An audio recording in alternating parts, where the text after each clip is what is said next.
المره دي هتشوفوا حاجه ثانيه. تعالوا.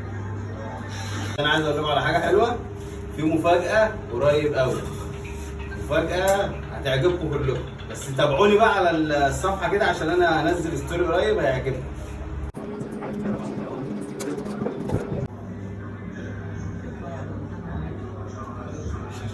اهم حاجه عندي عشان لما اركبه يبقى شكله طبيعي، اهم حاجه.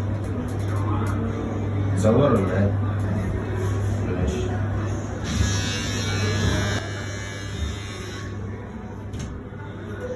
اقول لكم ايه؟ شوفوا فيديو المره دي. مدام سمر جايه بقى منين؟ مشوار الشيخ زايد. حاجه بقى شايفين دي كده؟ حاجه دي انتوا بتشوفوها على طول، بس المره دي هتشوفوا حاجه ثانيه. تعالوا.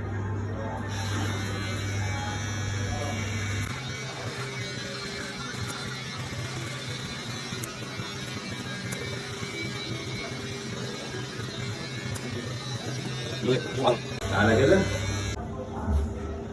يلا بينا بقى نشوفوا حاجة عظمة دلوقتي.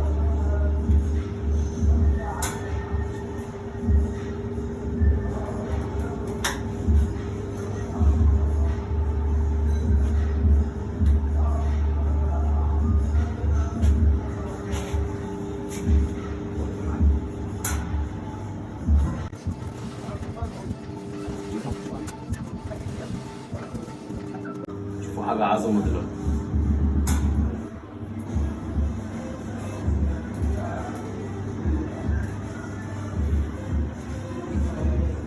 عشان هم عارفين انا كنت بقول ايه. ها؟ لا شوفوا عادي دلوقتي، شوفوا ايه، مش هقول لك مش هتشوف الحتة دي. كده بقى عايزين تعرفوا الفينش هيبقى عامل ازاي. يلا. ايه رأيكم بقى كده؟ بص كده حاجة. اي بقى ايه؟ واحدة شعرها كده مش عاجبها، ماشي؟ اديكم انتوا عرفتوا الطريقة. بعدين بقول لك ايه، في حاجة حلوة قوي، تعالى كده اوريك. شايف الشعر عامل ازاي؟ الشعر طبيعي اهو. ده الشعر طبيعي على فكرة، مش ده اللي انا عامله، بس انا ايه؟ الشعر كله مدمج مع بعضه، مفيش اي فرق خالص.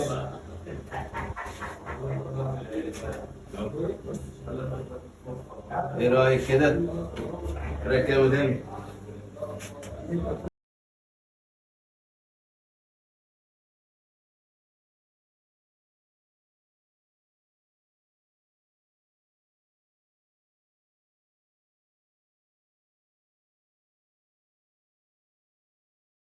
ايه مية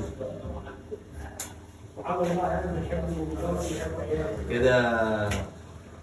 بس اي حد عايز يعمل شعره بقى تابعني، خليك متابع كده واعمل متابعه عشان اي حاجه تنزل جديد تشوف على طول وتشوف كل جديد. لان هو عنده التركيبه والتوليفه الحمد لله، يعني ربنا اداها له.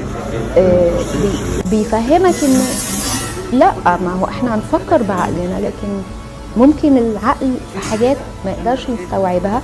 مش معنى كده ان انا ارمي عقلي ما افكرش فيه، لكن في امور يجب ان نقول للعقل معلش يعني تعالى على جنب شويه. في حاجات الروح والقلب وحاجات تانية هي